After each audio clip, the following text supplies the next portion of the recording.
Here's a man who's going to wring the neck of this one for sure. Michael Dunlop, after that disappointment on Superbike Sunday, look at him, he's tucked in, he's got his rear high up on the back of the bike, elbows almost through the tank. Look how tucked in Dunlop was. We got just a glimpse of him. Dunlop comes through and he is 11 seconds up the road already. Nice momentum, nice wide line through the hairpin. The classic Dunlop look back.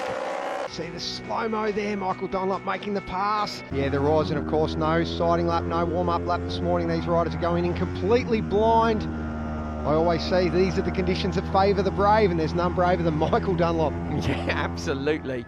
Now Michael Dunlop nearly sucking the stickers off Paul Jordan as he blasts past on the way up the mountain. Fantastic stuff. Look at the extra speed he's carried at camp. This is what we've been saying the whole time. Here comes Dunlop, down to the Craig.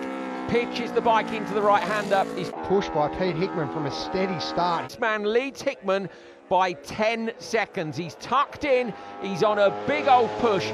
He's looking for win number 27.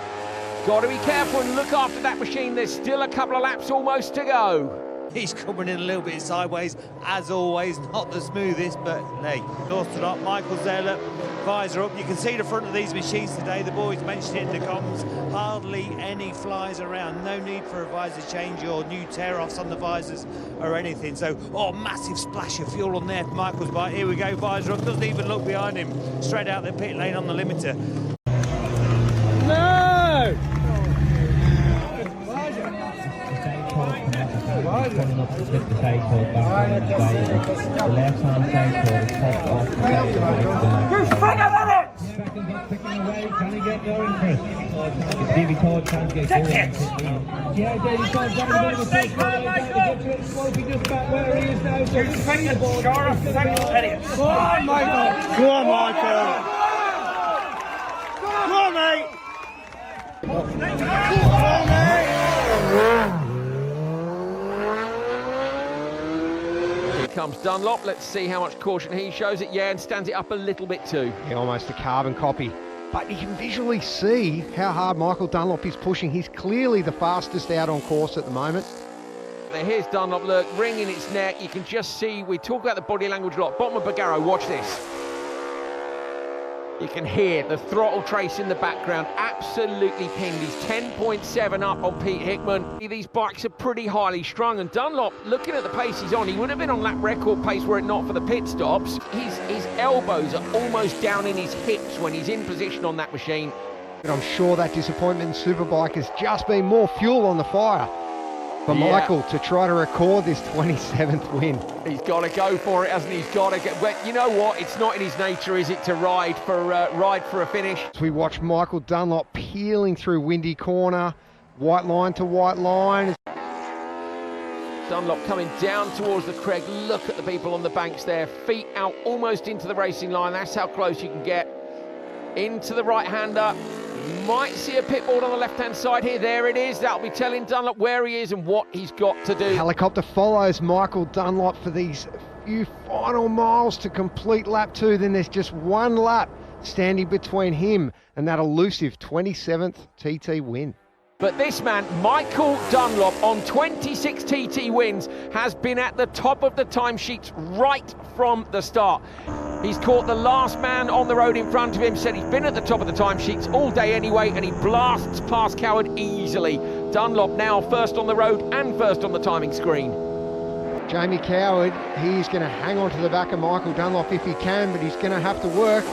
Oh, I thought Coward was going to look up the inside there, and you can't do that. We cannot have any incidents after what happened on Superbike Sunday. Oh, he has a look back. And Dunlop is 20 seconds ahead. He has really gone for it on this last lap. He's actually on lap record pace. Well, that certainly answers the question of whether he's going to roll off or not. Look at the fans down the side of the road. They are on their feet for a legendary performance. Look at this. We've seen fist pumps all week long for Dunlop as he equalled the record. It's always hard to compare sporting eras, but Joey Dunlop's record of 26 wins stood for 24 years. Michael Dunlop equalled him just a few days ago, and it's fitting as Joey's nephew that he now takes the mantle as King of the Mountain. It's 27 wins at the TT for Michael Dunlop. Michael, your 27th TT win as you become the rider that has the most TT wins ever. Is this an incredible feeling for you? Just to get that overall thing was what I was looking for, and yeah, I can't say much more else. It's took a bit of the dampener off Sunday, but not all of it. Is it going to be a special feeling for you as you stand on that top step for your 27th TT win? Yeah, look, it's obviously, you know, as I said, I'll never be modelled against Joey, and I don't expect to be, and I don't want to be. Joey was a special talent. My record will be someday. I'll get it someday, but I don't care, because at the end of the day, everybody's inspiration in life was to be a Joey Dunlop around the Isle of Man, and to have another win. For me, that's the tip of the top. You know what I mean? It's not that many better. It's a personal thing there now, and that I wanted to break. It's one of them records that's everybody's been breaking records. I've broke a lot of records through my lifetime, but that's one that I've always wanted.